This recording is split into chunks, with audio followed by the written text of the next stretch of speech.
والسلام على من لا نبي بعده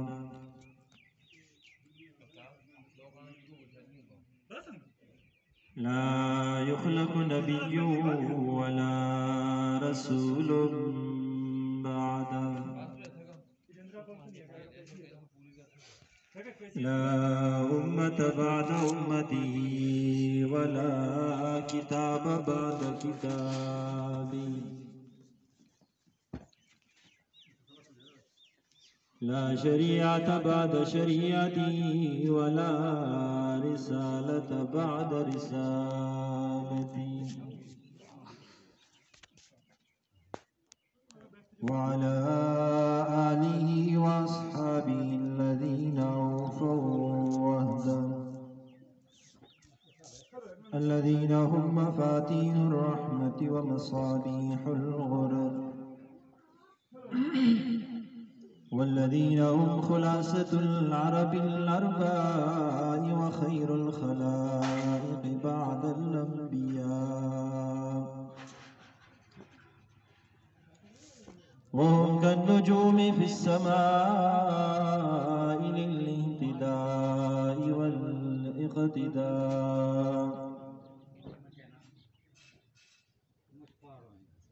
أما بعد فأعوذ بالله من الشيطان الرجيم بسم الله الرحمن الرحيم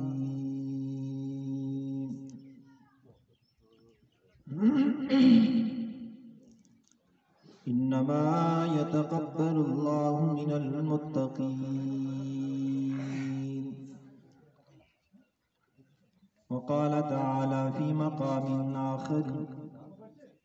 لن ينال الله لحومها ولا دماؤها ولكن يناله التقوى منكم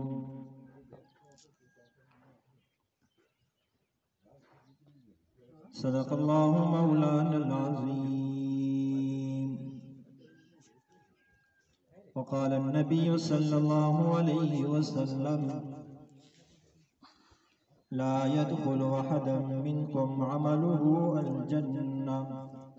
ولا يجيره من النار إلا أنا برحمة من الله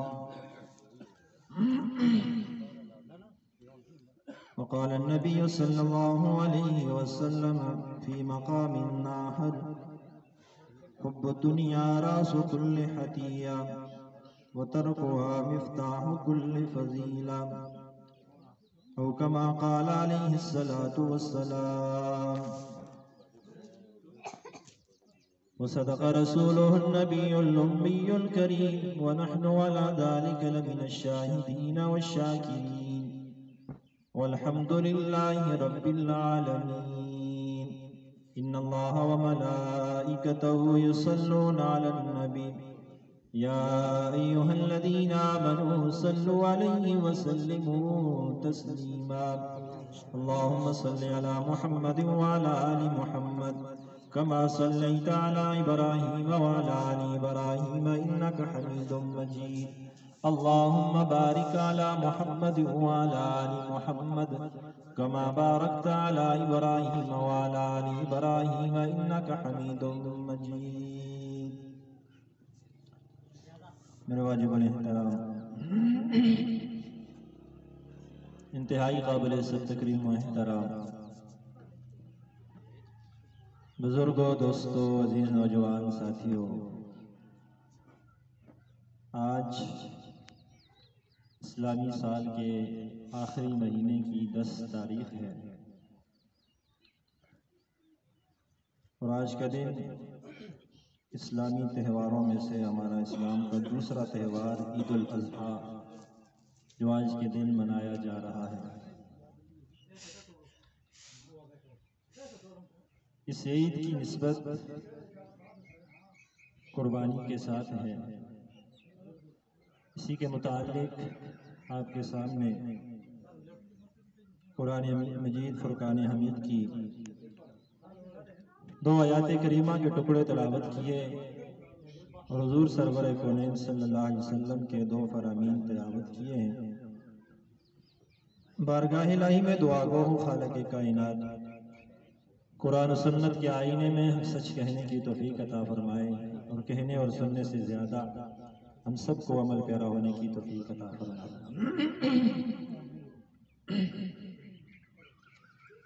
اس عید کو عید قربان کہا جاتا ہے۔ آج کے دن سیدنا ابراہیم علیہ السلام کی اس سنت کو مسلمان زندہ کرتے ہیں، جس کی طرف نسبت کرتے ہوئے اس کو عید قربان کہا جاتا ہے۔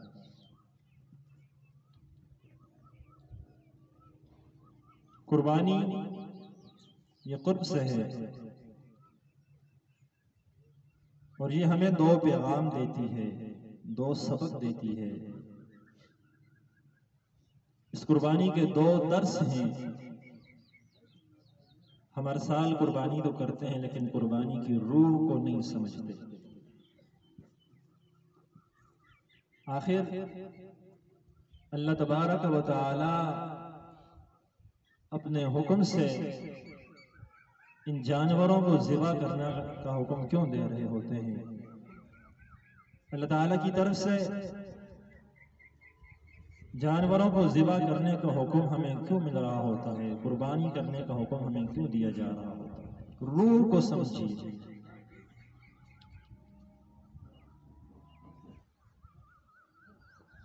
دو ہی پیغام ہیں اس قربانی کے۔ پہلا پیغام کہ تمہیں بظاہر اپنا نفع نظر آئے یا نقصان نظر آئے، اللہ کے ہر حکم کے سامنے سر تسلیم خم کر لینے کے اندر ہی تمہاری بہتری ہوگی۔ اللہ کے حکم کی تعمیل میں ہی تمہارے لیے خیر ہوگی۔ یہ پہلا پیغام ہوتا ہے قربانی کا، کہ اللہ تعالی ہم سے اطاعت کا مطالبہ کر رہے ہیں۔ اللہ تعالی ہم سے اطاعت چاہتے ہیں کہ میرا بندہ میری ماننے والا بن جائے، اسے جب میں چاہوں جو چاہوں اسے حکم دوں یا اسے فوراً بجا لانے والا بن جائے۔ اور دوسرا سبق، دوسرا درس اس قربانی کا یہ ہوتا ہے کہ دنیا کے اندر انسان جتنی بھی اطاعت کرے گا، جتنے بھی اللہ تعالیٰ کے احکامات کی پیروی کرے گا، جتنے بھی اس کی باتیں مانے گا، اس کے رسول کی اطاعت کرے گا، تو اس کے اندر فائدہ رب العالمین کا نہیں ہے، بندے کا اپنا فائدہ۔ دنیاوی فائدہ بھی بندے کا اپنا ہے، اخروی فائدہ بھی بندے کا اپنا ہے۔ انسان مسلمان جب اللہ کی اطاعت کرتا ہے، اس قربانی ہی کو سامنے رکھ لیجئے، جب بندہ اللہ کے حکم پر قربانی کرتا ہے تو اس قربانی کا دنیاوی فائدہ بھی انسان کا اپنا ہے، اخروی فائدہ بھی انسان کا اپنا ہے۔ دنیاوی فائدہ دیکھیں تو آپ کو گوشت مل جاتا ہے، یہ چیز آپ کی اپنی ہوتی ہے، یہ اللہ تبارک و تعالیٰ کے دربار میں نہیں جاتا۔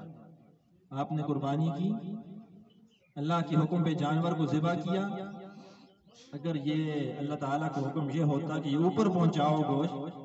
تو پھر تو ہم کہہ سکتے تھے کہ جی ہمارا فائدہ کوئی نہیں ہے۔ اللہ کا حکم یہ نہیں ہے، اللہ نے فرمایا کلو، کھاؤ، میرے حکم پر ذبح کر دیا ہے، اب کھاؤ تم، فائدہ تمہارا اپنا ہے، لذتیں تمہاری اپنی ہیں، اور اخروی فائدہ تو ہے ہی ہمارا۔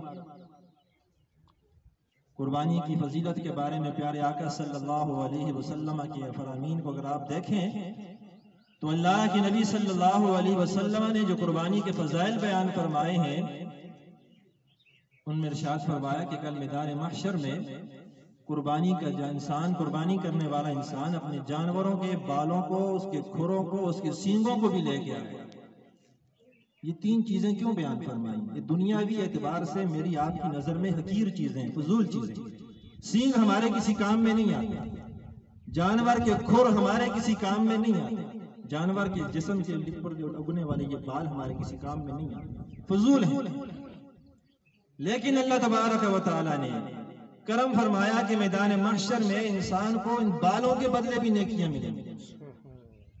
کھروں کے بدلے بھی نیکیاں ملیں گی، سینگوں کے بدلے بھی نیکیاں ملیں گی، جو دنیا میں میری آپ کی نظر میں حقیر ہے، کچھ بھی معنی نہیں رکھتے۔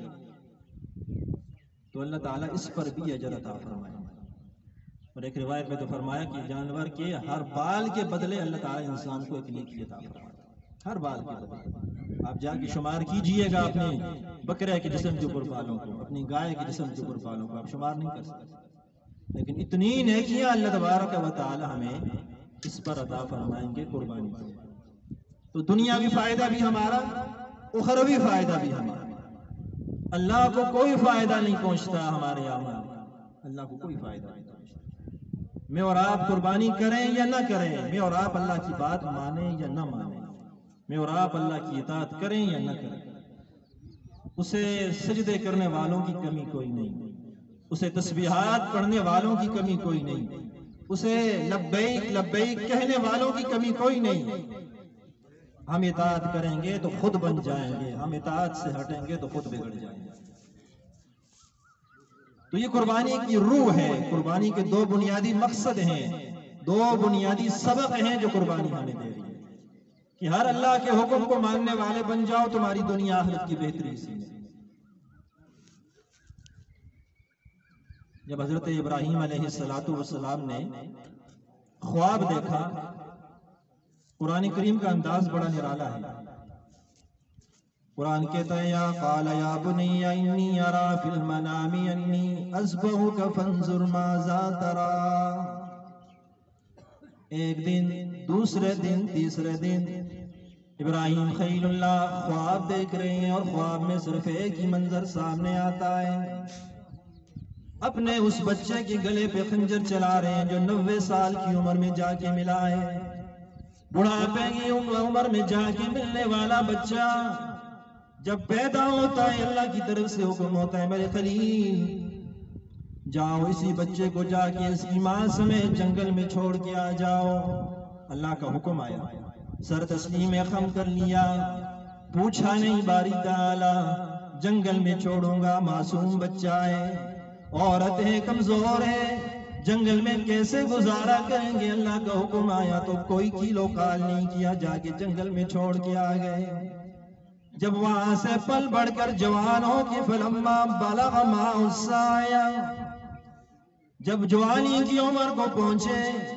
باپ کا سہارا بننے کے قابل ہوئے، تو رب العالمین نے خواب میں دکھا دیا یا بنی انی ارا فی المنام، یا بنی انی ارا فی المنام انی اذبحک فانظر ماذا تری۔ قرآن کا انداز بڑا عجیب ہے، اس نقطے کو سمجھیے گا، علماء بیٹھے ہیں نقطے کو پر وہ پہنچیں گے۔ ابراہیم علیہ السلام خواب بیان فرما رہے ہیں، اور اسماعیل علیہ السلام کا جواب بھی سنیے۔ یا بنی انی ارا فی المنام انی اذبحک فانظر ماذا تری، او میرے بیٹے میں نے خواب میں دیکھا ہے، انی اذبحک، میں تجھے ذبح کر رہا ہوں۔ یہاں پر خلیل اللہ یہ نہیں فرما رہے کہ بیٹے مجھے اللہ کا حکم آیا تجھے ذبح کرنے کا، مجھے اللہ نے بتایا ہے تجھے ذبح کروں، اتنا بتایا کہ میرے بیٹے میں نے تو خواب دیکھا ہے، میں تیرے گلے پہ خنجر چلا رہا ہوں، تجھے ذبح کر رہا ہوں۔ اب خلیل کے بیٹے ذبیح کا جواب بھی سنیے گا اور نقطہ سمجھیے گا۔ فانظر ماذا تری، خلیل اللہ پوچھتے ہو میرے بیٹے تیری کیا رائے ہے، تو کیا کہنا چاہتا ہے؟ سیدنا اسماعیل علیہ السلام فرماتے ہیں یا ابتی فعل ما تؤمر۔ ابراہیم علیہ السلام کی بات میں خواب کا تذکرہ، اسماعیل علیہ السلام کی جواب میں حکم کا تذکرہ۔ ابراہیم علیہ السلام تو فرماتے ہیں میرے بیٹے میں نے خواب دیکھا، اسماعیل علیہ السلام فرماتے ہیں بابا کر کی چاہیے وہ کام جس کا اللہ نے آپ کو حکم دیا ہے۔ نقطہ سمجھا دیا، پیغمبر کا خواب نہیں ہوتا، پیغمبر کا خواب بھی اللہ کی وحی ہوا کرتا ہے۔ یہ اسماعیل علیہ السلام سمجھا رہے ہیں یا ابت افعل ما تؤمر ستجدنی انشاء اللہ من الصابرین۔ بابا جان جو حکم آپ کو رب العالمین کی طرف سے ملا ہے آپ اس کو پورا کیجئے، آپ مجھے صبر کرنے والوں میں سے پائیں گے۔ یہ اسماعیل علیہ السلام نے اللہ تعالیٰ کے اس حکم کی وحی کی روح کو سمجھا ہے۔ پیغام کی روح کو سمجھائے کہ وہ جانتے تھے کہ میرے بابا اللہ کے پیغمبر ہیں، اور پیغمبر جو خواب دیکھتا ہے وہ میرے آپ کے خوابوں کی طرح عام خواب نہیں ہوتا، وہ اللہ کی طرف سے وحی ہوا کرتا ہے۔ جو خواب پیغمبر دیکھتا ہے وہ اللہ کی طرف سے وہی ہوا کرتا ہے۔ یہ نقطہ اسماعیل علیہ السلام نے ہمیں سمجھایا، قرآن کریم ہمیں بتا رہا ہے۔ تو عرض کرنے کا مقصد یہ کہ ابراہیم علیہ السلام کو جب حکم ہوا، دیکھا تو خواب تھا، لیکن اس خواب کو بھی خلیل اللہ پورا کر رہے ہیں، بغیر کیلو کال کے پورا کر رہے ہیں۔ یہی قربانی کی روح ہے، یہی قربانی کہتے ہی اس کو ہیں، اپنی اللہ کے حکم کی تعمیل میں اپنے جذبات، اپنی خواہشات، اپنے احساسات کو قربان کر دو، تب اللہ کا قرب تمہیں حاصل ہو۔ اللہ تبارک و تعالی نے فرمایا من یطع اللہ ورسولہ فقد فاز فوزا عظیما، جب تم اللہ اور اس کے رسول کی اطاعت کرو گے تو فائدہ اللہ کو نہیں ہے، فقد فاز فوزا عظیما، تمہاری اپنی بڑی کامیابی ہے، اور وہ کامیابی دنیا کی کامیابی نہیں، وہ کامیابی اس دن کی کامیابی ہے جس دن کی کامیابی کے ہم سب منتظر ہیں اور مشتاق ہیں۔ ہم یہ چاہتے ہیں کہ اس دن ہمیں کامیابی مل جائے۔ من یطع اللہ ورسولہ فقد فاز فوزا عظیما۔ تو اطاعت الہی میں اللہ تعالیٰ کی بات مان لینے میں فائدہ ہمارا اپنا ہوگا۔ آج اللہ کے حکم کو پورا کرتے ہوئے لاکھوں کی تعداد میں جانور ذبح کیے جائیں گے، دنیا کے اعتبار سے گوشت بھی ہمارا اپنا ہو جائے گا، اخروی اعتبار سے ہر بال کے بدلے نیکی بھی ہماری ہو جائے گی۔ لیکن یہاں پہ ایک بات یاد رکھیے گا، انما یتقبل اللہ من المتقین، اللہ تعالیٰ اپنے بندوں میں سے تقوی والے لوگوں کے اعمال کو ہی قبول کرتا ہے۔ یہاں پر قربانی کا مقرب عمل ہوگا تو اس کے اندر ضروری ہے کہ پیچھے دو چیزوں کی اہمیت ہے، نیت بھی آپ کی خالص ہو، مال بھی آپ کا حلال ہو۔ لقمہ حرام ہوگا، کمائی حرام کی ہوگی، کوئی فائدہ نہیں۔ میرے آقا فرماتے ہیں صلی اللہ علیہ وسلم، ایک شخص میدان محشر میں، ایک شخص بیت اللہ کے میدان میں کعبۃ اللہ کے اندر حرم کو پکڑ کے اس کے ساتھ چمٹ کے رو رو کے دعائیں مانگ رہا ہے، طواف کر رہا ہے۔ میرے آقا فرماتے ہیں اس کی دعا کیوں قبول ہو؟ اس کا لباس بھی حرام کا، اس کا کھانا بھی حرام کا، اس کا پینا بھی حرام کا۔ ایسا شخص جو حرام میں پل کر بیت اللہ کے غلاف کے اندر لپٹ کر بھی اللہ سے دعائیں مانگے تو اللہ کو اس کی کوئی دعا قبول نہیں کرتے، اس لیے کہ اللہ پاک ہے اور پاک چیزیں مانگتا ہے، چاہتا ہے۔ اللہ پاک ہے، اللہ ہم سے پاک چیز دینے کا مطالبہ کرتے ہیں، اس لیے قربانی کے عمل کے اندر آپ کی نیت بھی پاک ہونی چاہیے، آپ کا مال بھی پاک ہونا چاہیے۔ اس دن یہ بہت خوبصورت بات میرے سامنے آئی، ہم جانور کو تو خوب پرکھتے ہیں، اس کے اندر یہ عیب نہ ہو، یہ عیب نہ ہو، یہ عیب نہ ہو، کبھی اپنے مال کو پرکھا ہے کہ ہمارا مال بھی عیبوں سے پاک ہے یا نہیں ہے؟ جانور تو عیبوں سے پاک ہو گیا، وہ تو قربانی کے لائق ہو گیا، تیرا مال قربانی کے لائق ہوا ہے یا نہیں ہوا، اسے سوچنے کی بات۔ لیکن ادھر کوئی پرواہ نہیں کرے، جانور کی عیوب کے بارے میں سب پوچھتے ہیں،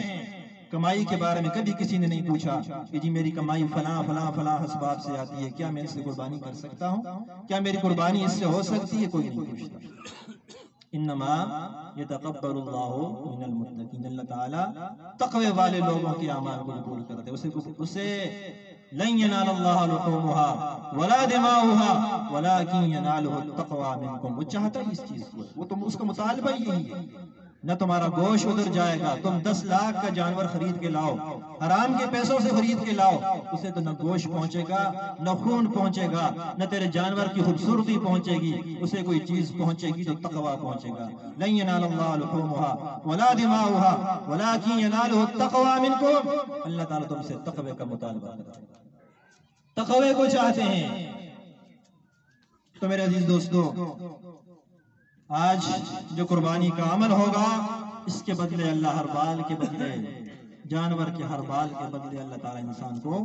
ایک نیکی عطا فرماتے ہیں۔ ہو سکتا ہے مجھے اور آپ کو دنیا کے اندر، میں اکثر کہا کرتا ہوں، ہمیں ان چیزوں کی قدر نہیں ہے، ہمیں ان چیزوں کی سمجھ نہیں ہے۔ آج ہم نیکی کو نیکی سمجھتے کوئی نہیں ہے، اس کی اہمیت قدر کو جانتے کوئی نہیں ہے، کبھی ہم نے سمجھا ہی نہیں کہ نیکی کتنی قیمتی چیز ہوا کرتی ہے۔ جب محشر کا میدان ہوگا، یوم یفر المرء من اخیہ وامہ وابیہ وصاحبتہ وبنیہ، انسان سے اس کے والدین بھی بھاگ رہے ہیں، اپنے والدین سے چھپ رہا ہے،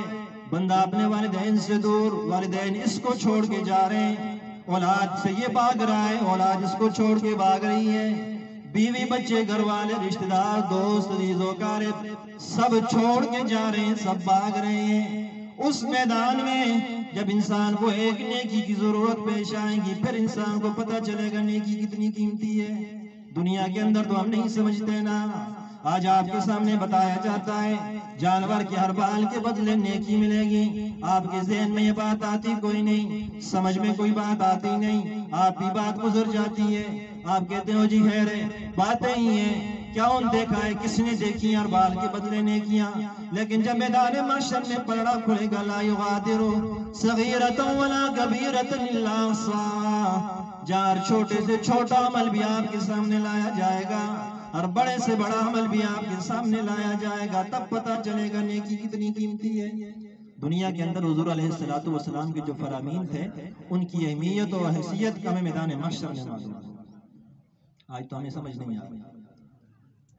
اس لیے ہم قربانی کبھی بہانوں سے چھپتے پھرتے ہیں، قربانی سے بھی بچتے ہیں، اپنے آپ کو بچاتے ہیں، اپنے آپ کو مت بچائیے، ہیلوں بہانوں سے قربانی سے دور بھاگتے ہیں، نہ بھاگیے۔ ایک ہی موقع آتا ہے، اگر خلیل اللہ کے حکم پر اپنا بیٹا قربان کر سکتے تو میں اور آپ جانور کو قربان کر سکتے ہیں، اتنی بڑی بات نہیں ہے۔ بیٹا بڑی قیمتی چیز ہوتی ہے، اور بیٹا بھی وہ بیٹا جو بڑھاپے میں جا کے ملا ہو، ساری زندگی گود خالی ہو،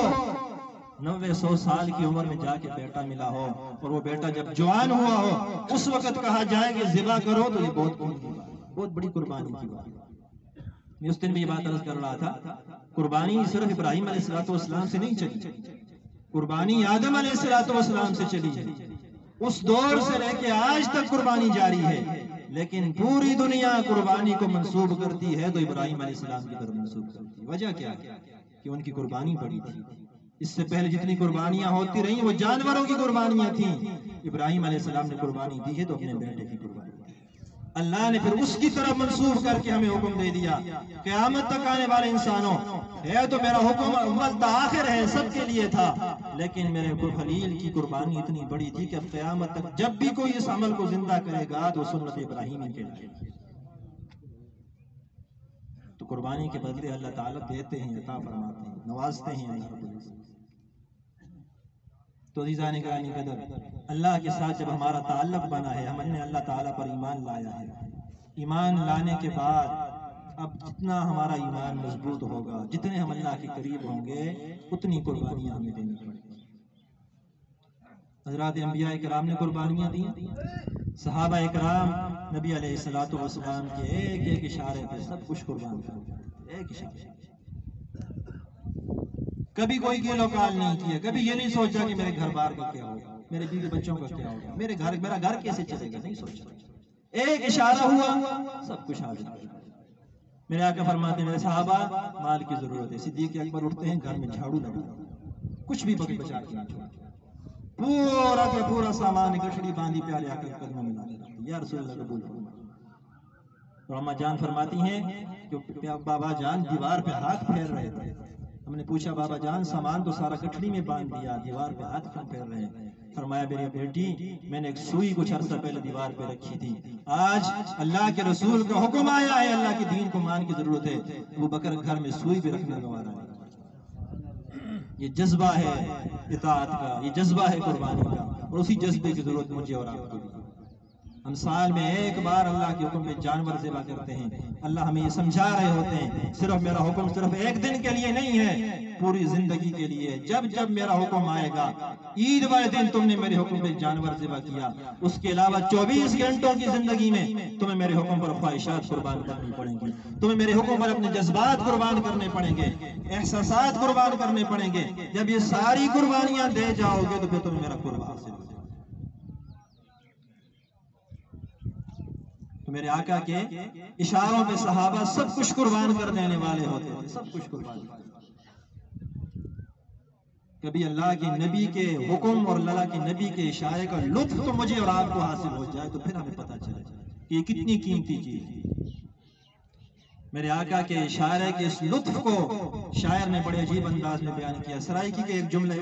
ربائی ہے، میں پوچھے آئید دے چن کو لو میں پوچھیا عید دے چن کولو کسے تینوں عید کرائی ہے اسے آکھیا میری زندگی وچ ایک رات ایہو جی آئی ملک عرب دی دھرتی تے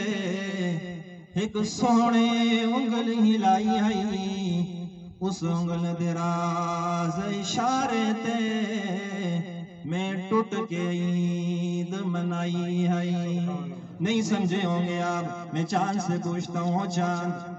تجھے دیکھ کے تو آج کا مسلمان عید مناتا ہے عید الفطر کا چاند آپ نے دیکھا عید منائی عید الاضحیٰ کا چاند آپ نے دیکھا جو عید پڑھنے کے لیے آ گئے او چاند تجھے دیکھ کے 14ویں صدی کا مسلمان تو آج عید منا رہا ہے بتانا لوگوں کو عیدیں کرانے والے تیری اپنی بھی کبھی عید آئی ہے یا نہیں آئی چاند کہتا ہے تو نے میری عید نہیں دیکھی تمہاری ساری زندگی کی عیدیں ایک طرف ہو جائے میری عید کا مقابلہ نہیں کر سکتی اور میری عید کون سی تھی جب مکہ کی دھرتی پہ ایک شخص بیٹھا تھا میں آسمان کے دامن میں آب و تاب سے چمک رہا تھا اس نے ایک انگلی سے اشارہ کیا تھا میں نے ٹوٹ ٹوٹ کے عید بنائی تھی میں نے تو ٹوٹ ٹوٹ کے عید منائی تھی وہ عید میری عید تھی اور میری عید ایسی عیدیں تھے تمہاری عیدیں ساری زندگی میں لگ جائیں میری اس عید کا مقابلہ کوئی نہیں کر سکتی تو اللہ کے محبوب کے ایک اشارے کے اندر کتنی بڑی چیز ہے کہ چاند بھی ٹکڑے ہو جاتا اور میں اور آپ اور چاند آج بھی منتظر ہے چاند آج بھی منتظر ہے کبھی وہ دن دوبارہ آئے کہ میرے آقا پھر اشارہ کریں جس طرح میں اور آپ ایک عید منانے کے بعد دوسری عید کے مشتاق رہتے ہیں منتظر رہتے ہیں کب دوبارہ آئے چاند بھی منتظر ہے کب میرے آقا کا دوبارہ اشارہ ہوگا کب میں ٹوٹوں گا اور پھر میری عید آئے تو اللہ کے محبوب صلی اللہ علیہ وسلم کا اشارہ ہے صحابہ اکرام سب کچھ قربان کرتے تھے میرے اور آپ کے لیے بھی اللہ کے محبوب کے اشارے ہیں میں نے اور آپ نے بھی اللہ کے محبوب کے اشاروں پہ اپنا سب کچھ قربان کرنا ہے جب ہم قربان کریں گے تو پھر ہمیں اللہ کا قرب حاصل ہوگا آخر میں ذکر کے چند کلمات ہیں اس کے بعد چھوٹی 2-4 باتیں ہمیں ضروری عرض کرنی ہے لا الہ الا اللہ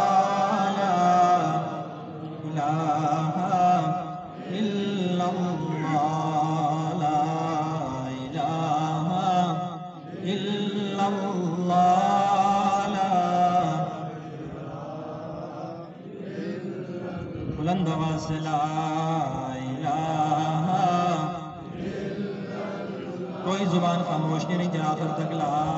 الہ الا اللہ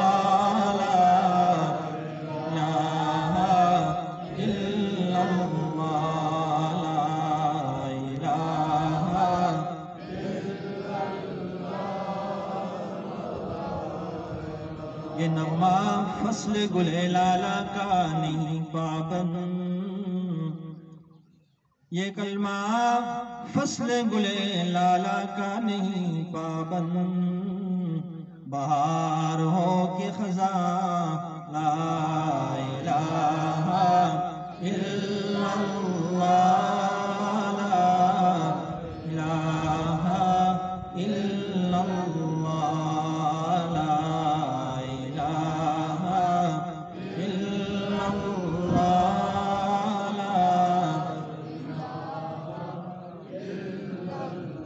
یہ دنیا تجھ کو کیا سکون پہنچا سکے گی یہی تو مایا رنج و فسوں ہے یہ دنیا تجھ کو کیا سکون پہنچا سکے گی یہی تو مایا رنج و فسوں ہے سکون کا راز میں تجھ کو بتاؤں جو میرا مایا جذب جنوں ہے اور یہ دل مسکن ہے رب العالمین کا یہ دل مسکن ہے رب العالمین کا اسی کی یاد اس کا سکون ہے لا الہ